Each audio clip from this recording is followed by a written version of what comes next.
प्यारे बच्चों नमस्कार। कैसे हो आप? उम्मीद है आप सब बहुत अच्छे होंगे।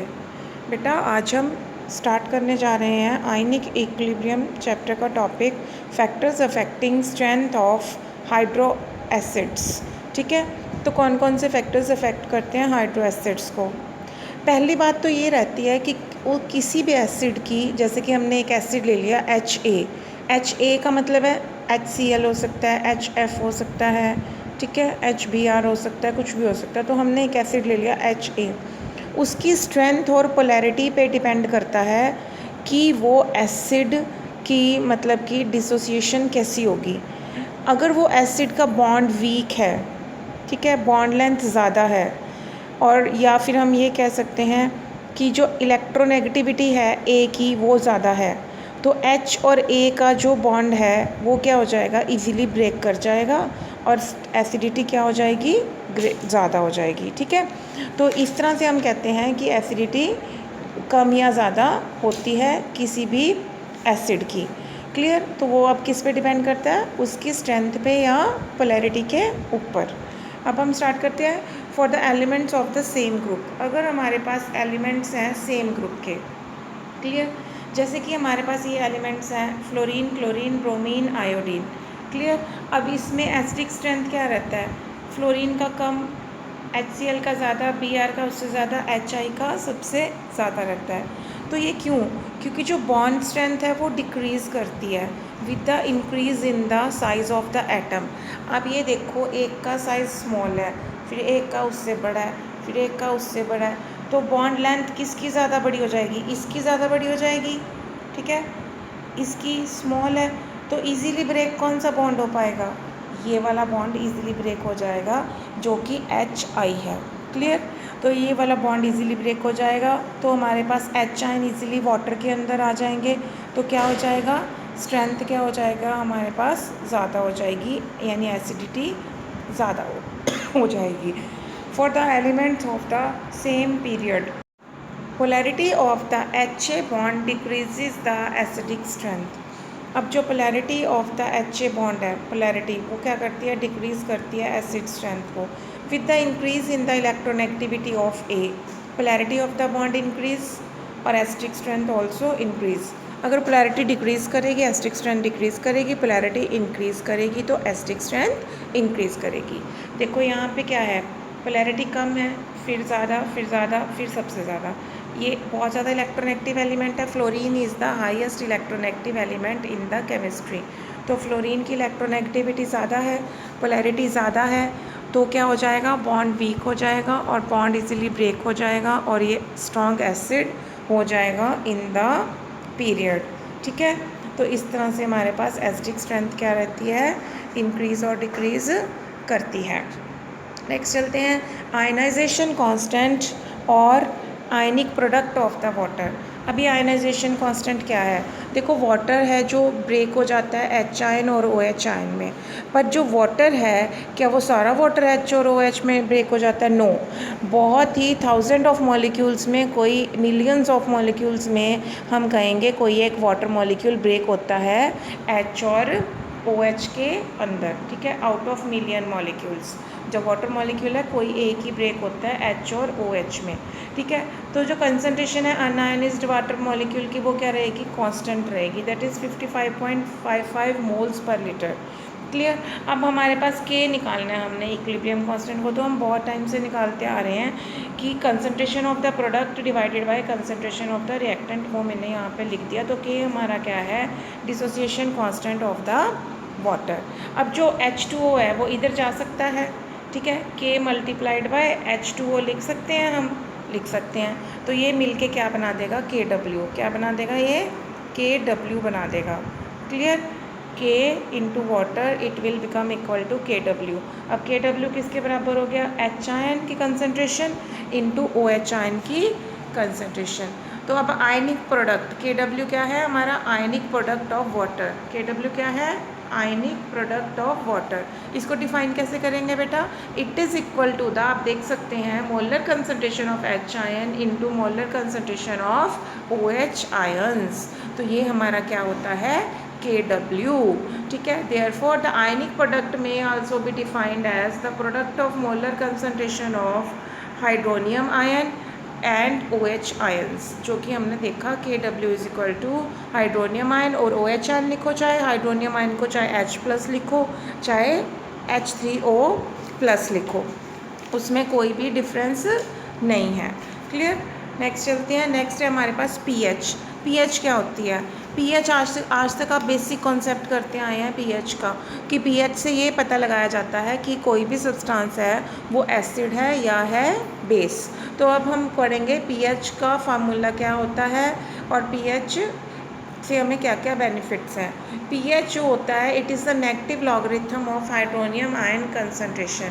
पीएच क्या होता है? It is the negative logarithm of the hydronium ion concentration. ये देख सकते हैं आप, ठीक है। It is defined as the magnitude of the negative power to which 10 must be raise to express the hydronium ion concentration, ठीक है। ये pH is equal to x आ जाएगी उसकी। कैसे? Log of hydronium ion concentration कर देंगे तो log of 10 raise to power minus x, तो एक्स लॉग ऑफ 10 आ जाएगा, पावर हमेशा आगे आ जाती है, ठीक है, माइनस का साइन आ जाएगा, तो हमारे पास माइनस एक्स क्या आ जाएगी? हमारी पीएच आ जाएगी। क्लियर। इस तरह से हम पीएच को निकाल सकते हैं। ये देख सकते हैं लॉग ऑफ हाइड्रोनियम आयन, तो log of 10 raise to power minus x log 10 हो जाएगा, माइनस एक्स हमारी क्या आ जाएगी? हमारी पीएच आ जाएगी। इसी तरह से x minus logarithm of hydronium ion concentration, pH is equal to minus log of hydronium ion concentration, ठीक है। तो pH में भी defined as negative logarithm of hydronium ion concentration. Clear. Negative logarithm होगा हाइड्रोनियम आयन कंसंट्रेशन का तो वो pH होगी। इसको इस तरह से भी लिख सकते हैं, pH is equal to 1/H3O positive, यानी हाइड्रोनियम आयन की कंसंट्रेशन। रेसिप्रोकल भी लिख सकते हैं नेगेटिव को, it can also be written as reciprocal, it can also be written as reciprocal of hydronium ion concentration, ठीक है। pH scale. अब pH स्केल क्या होता है? आप सब ने pH स्केल देखा होगा, आपने pH पेपर देखा होगा। pH स्केल पे आपको दिखाया गया था आपकी क्लास में 10th में कि pH अगर हमने वो पेपर डिप किया तो हमने उसको कलर मैच कर लिया, वहाँ पे pH लिखी होगी, ठीक है। तो वो pH अगर हमारी आती है 0 to लेके 6 के बीच में, तो हमारा क्या आता है? सॉल्यूशन सब्सटेंस क्या आता है? एसिडिक आता है। अगर हमारी pH 7 आती है तो सब्सटेंस क्या आता है? न्यूट्रल आता है। अगर हमारी pH 8 to 14 के बीच में आती है तो हमारा सब्सटेंस क्या आता है? Basic character. जितना जितना हम 8 से अप जाएंगे, आप देख सकते हैं यहाँ पे, जितना जितना हम 8 से अप जा रहे हैं, इस साइड जा रहे हैं, 8, 9, 10, 11, ठीक है, तो हमारा बेसिक करेक्टर क्या करता जा रहा है? इंक्रीज़। जितना हम 6 से डाउन जा रहे हैं उतना हमारा एसिडिक करेक्टर इंक्रीज़, यानी एसिडिक करेक्टर इधर डिक्रीज़ कर रहा है, बेसिक करेक्टर इधर डिक्रीज़ कर रहा है, और मतलब कि हम कहेंगे 8 से अप जाने पे बेसिक करेक्टर इंक्रीज़ करेगा और 8 से डाउन आने में बेसिक करेक्टर डिक्रीज़ करेगा। इसी तरह pH का है, 6 से डाउन जाने में एसिडिक करेक्टर इंक्रीज़ करेगा और 1 to अप जाने में एसिडिक करेक्टर डिक्रीज़ करेगा। ये हमारा pH का स्केल रहता है, ठीक है। तो ये हमारा इस तरह से pH को निकालते हैं। अब अगर किसी की pH 1 है, ठीक है, तो हाइड्रोनियम आयन उसके अंदर कितने होंगे? 10 रेज़ टू पावर माइनस 1। अगर किसी की pH 10 है तो उसमें हाइड्रोनियम आयन कितने होंगे? 10 रेज़ टू पावर माइनस 10 होंगे, ठीक है। इस तरह से हमारी क्या है? हम pH को निकालते हैं। नेक्स्ट है हमारे पास relationship between pH and POH।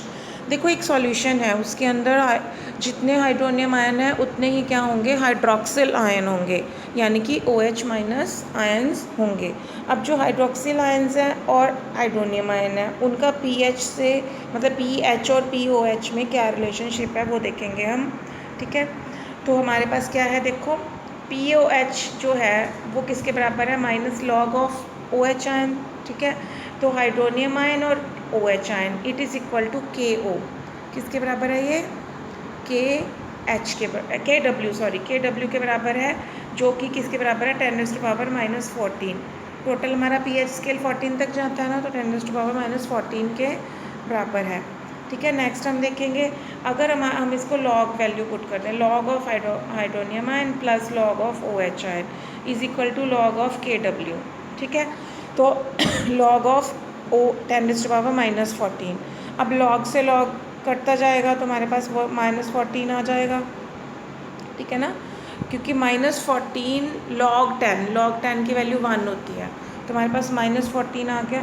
ठीक है, या हम ये भी कह सकते हैं minus log of hydronium ion minus log of OH ion is equal to 14। Clear, या PH plus POH is equal to PKW which is equal to 14। Clear, तो ये हमारा रिलेशनशिप आ गया, इसको आप याद रखेंगे।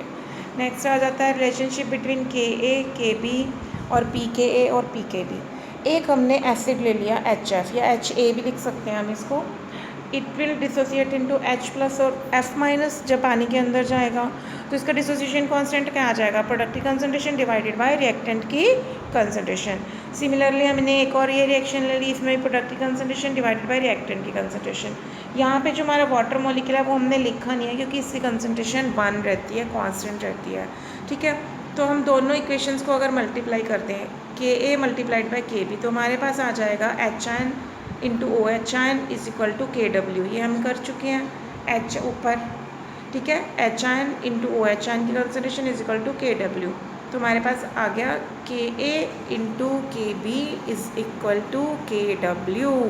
ठीक है, अब हम देखेंगे इसके आगे अगर हम लॉग की वैल्यू पुट कर दें, log KA plus log KB is equal to log KW minus minus minus. ठीक है, सारा माइनस में पुट कर दें तो लॉग -10⁻⁻14, तो सेम आ गया PKA plus PKB is equal to PKW that is 14। कितना है हमारा, 14 है। ठीक है, नेक्स्ट चलते हैं salt hydrolysis. What do you mean by salt hydrolysis? देखो नाम से ही क्लियर है, हाइड्रोलिसिस। हाइड्रोलिसिस मैंने वाटर की एडिशन करना किसी चीज़ के अंदर, वो क्या कहलाता है, हाइड्रोलिसिस। जब मैंने सॉल्ट के अंदर, सॉल्ट मैंने जैसे कि मैंने ले लिया कोई भी सॉल्ट ले लिया, ठीक है, NaCl ले लिया। क्लियर, NaCl एक सॉल्ट है, जब मैंने उसके अंदर वाटर डाला तो क्या बन गया, क्या बन गया मेरे पास बन जाएगा, ठीक है, NaOH और HCl पानी के अंदर जाके, क्योंकि Na प्लस OH माइनस के साथ अटैच करेगा पानी के और H प्लस Cl के साथ अटैच करेगा। तो इस तरह से हमने एक सॉल्ट ले लिया Ba, इसको जब वाटर में डाला तो Ha प्लस BOH बन गया, यानी एक एसिड बन गया, एक बेस बन गया। तो सॉल्ट हाइड्रोलिसिस क्या है, रिवर्स ऑफ न्यूट्रलाइजेशन है। जैसे कि हमने एसिड और बेस को मिक्स किया तो आप सबने सुना होगा सॉल्ट प्लस वाटर बनता है, ऐसे ही जब हमने सॉल्ट के अंदर वाटर डाला तो हमारे पास क्या बन गया, एसिड और बेस बन गया। अब स्ट्रॉन्ग इलेक्ट्रोलाइट है, वो कम्प्लीटली आयनाइज कर जाते हैं पानी के अंदर। ठीक है, तो हमने वो स्ट्रॉन्ग क्या बनाते हैं, स्ट्रॉन्ग हमारे पास एसिड और बेस बनाते हैं। ठीक है, तो हमारे पास क्या होगा, अगर मतलब इस तरह से हमारे पास कॉम्बिनेशंस होंगे, जैसे कि salt of strong acid and strong base, salt of weak acid and strong base, salt of strong acid and weak base. तो डिफरेंट टाइप्स ऑफ हमारे पास कॉम्बिनेशंस हैं, वो हम नेक्स्ट अभी इसमें पढ़ेंगे। तो इससे पहले सॉल्ट हाइड्रोलिसिस की डेफिनेशन कर लेते हैं। It may be defined as reaction of cation or anion of the salt with water to produce acid or basic solution। क्या बना देते हैं, एसिड और बेसिक सॉल्यूशन बना देते हैं। एग्जाम्पल में आ जाओ, salt of strong acid and strong base. देखो हमारे पास ये स्ट्रॉन्ग एसिड और स्ट्रॉन्ग बेस के सॉल्ट हैं, इनको जब पानी में डाला, देखो NaOH और HCl, ये अभी मैंने बताया था आपको वर्बली बोल के। ठीक है, इसी तरह हमने सॉल्ट ऑफ वीक एसिड और स्ट्रॉन्ग बेस ले लिया, ये वीक एसिड है और बेस स्ट्रॉन्ग है, ये बन गया हमारे पास। ठीक है, CH3COOH, ये क्या है, एसिड, और ये क्या है, बेस। ठीक है, इसी तरह ये आगे डिटेल में इसकी ब्रेकेज है। नेक्स्ट आ जाओ, salt of strong acid and weak base. Salt of strong acid and weak base, ये स्ट्रॉन्ग एसिड है, ये हमारे पास वीक बेस है। ये हमारे पास बन गया अमोनियम हाइड्रोक्साइड और HCl। HCl क्या है, स्ट्रॉन्ग एसिड है हमारे पास, ठीक है। तो ये इस तरह से हमारे पास क्या बन जाता है, अलग अलग हमारे पास एसिड और बेस बन जाते हैं। नेक्स्ट है example salt of weak acid and weak base. Salt of weak acid and weak base, ये वीक एसिड है, वीक ही बेस है, तो हमारे पास वीक ही एसिड बनेगा, वीक ही बेस बनेगा। नेक्स्ट है हाइड्रोलिसिस कांस्टेंट, ठीक है। हमारे पास एक सॉल्ट है जिसको पानी में डिज़ोल्व किया, बन गया HA और BOH। जब इसका K लिखेंगे तो हमारे पास ये बन जाएगा, अभी हम कर चुके हैं। तो जब हमारा वाटर इधर चला गया तो हम इसको KH रिप्रेजेंट करेंगे, which is called hydrolysis constant. Clear, क्या बोलेंगे, इसको बोलेंगे हाइड्रोलिसिस कांस्टेंट। अब degree of hydrolysis, degree of hydrolysis of the salt is defined as fraction of total salt which is hydrolysed. जितना सॉल्ट हाइड्रोलाइज्ड होगा उसको हम बोलेंगे डिग्री ऑफ हाइड्रोलिसिस। क्या बोलेंगे हम उसको, डिग्री ऑफ हाइड्रोलिसिस। यानी कि हमारे पास फ्रैक्शन ऑफ टोटल सॉल्ट जो कि, तो इसका फार्मूला क्या बन गया, degree of hydrolysis is represented as H। क्या लिखेंगे इसको, H। तो H is the total number of salt hydrolysed divided by total number of moles of salt taken. यानी एक तो हमने टोटल नंबर ऑफ सॉल्ट लिया, क्लियर, उसके अंदर जितने number of moles of salt hydrolyse हुए, that is called degree of hydrolysis. Next है कॉमन आयन इफेक्ट। अब ये कॉमन आयन इफेक्ट क्या होता है, देखो मेरे पास एक सॉल्ट है AB, वो डिसोसिएट होता है A+ और B- में।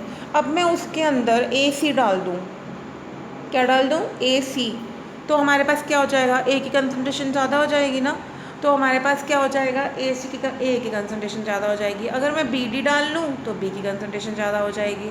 तो इक्विलिब्रियम बैकवर्ड रिएक्शन में शिफ्ट करेगा, इसको बोलते हैं हम, क्या बोलते हैं, कॉमन आयन इफेक्ट, ठीक है। फॉर एग्जांपल एसिटिक एसिड ले लिया जो कि वीक एसिड है और आयनाइज हो गया, क्लियर। अब हमने इस एसिटिक एसिड को हमने क्या किया, स्ट्रॉन्ग बेस वाला मतलब से ट्रीट किया, जैसे कि हमारे पास CH3COONA है, मैंने इसको डाल दिया, ठीक है। जैसे ही मैंने ये इसके अंदर डाला सॉल्यूशन के अंदर, तो कंसंट्रेशन ऑफ CH3COO इंक्रीज़ कर जाएगी। और ली-चैटलर प्रिंसिपल क्या कहता है, ली-चैटलर कहता है तो इक्विलिब्रियम शिफ्ट बैकवर्ड और dissociation of acetic acid is further क्या हो जाएगा, सप्रेस हो जाएगा। यानी ये डिसोसिएशन जो है ना, ये हमारी बंद हो जाएगी, क्या हो जाएगी, बंद हो जाएगी ली-चैटलर प्रिंसिपल के अकॉर्डिंगली। तो हम एक और एग्जांपल लेते हैं। हमने अमोनियम हाइड्रोक्साइड ले लिया जो डिसोसिएट हो गया NH4+ और OH- में। मैंने इसके अंदर अमोनियम क्लोराइड डाल लिया। अब अमोनियम हाइड्रोक्साइड की डिसोसिएशन क्या हो जाएगी, सप्रेस हो जाएगी। क्यों, क्योंकि हमारे पास सोल्यूशन में NH4+ यानी अमोनियम आयन बहुत ज़्यादा हो चुके हैं। And reaction starts now backward, हमारे पास बैकवर्ड रिएक्शन क्या हो जाएगी, स्टार्ट हो जाएगी, ठीक है। तो ये हमारा था common ion effect. Common ion effect की डेफिनेशन लिखना चाहते हैं तो लिख लेंगे, if two the solution of a weak electrolyte which ionizes to a small extent, a strong electrolyte having a common ion is added which ionizes almost completely. The ionization of the weak electrolyte is further suppressed. Similarly, if to the solution of sparingly soluble salt, if a soluble salt having a common ion is added, the solubility of the sparingly soluble salt further decreases, ठीक है। तो वो क्या हो जाती है, further decrease कर जाती है। नेक्स्ट है हमारा टॉपिक बफर सॉल्यूशन। ये बफर सॉल्यूशन क्या होता है, buffer solution is defined as a solution which resist, जो रोकता है any change in pH value, जो pH वैल्यू को चेंज को रोक देता है, ठीक है। Even if small amount of acid और base is added to it. हमारे पास बफर सॉल्यूशन होते हैं बच्चे अलग अलग टाइप के, जैसे कि हमारे पास है एसिडिक बफर, बेसिक बफर। तो ये बेसिक बफर, एसिडिक बफर जो होते हैं, हम क्या करते हैं, हमने एक बफर सॉल्यूशन ले लिया, ठीक है। वो उसको जब हम किसी भी सॉल्यूशन, मतलब कोई भी सॉल्यूशन है जो बफर सॉल्यूशन है, वो पीएच को चेंज नहीं होने देगा। कब नहीं चेंज होने देगा? जैसे कि मैंने उसके अंदर थोड़ा सा एसिड डाल दिया पर उसकी पीएच चेंज नहीं होगी, फिर मैंने बेस डाल दिया फिर भी उसकी पीएच चेंज नहीं होगी, that is called buffer solution. अब buffer solution of a single substance, ठीक है, जैसे कि वीक एसिड और वीक बेस ले लिया, अमोनियम एसिटेट, ठीक है, ये बफर एक्ट करेगा। ठीक है, सॉल्यूशन ऑफ मिक्सचर्स, एक है एसिडिक बफर, एक है हमारे पास बेसिक बफर।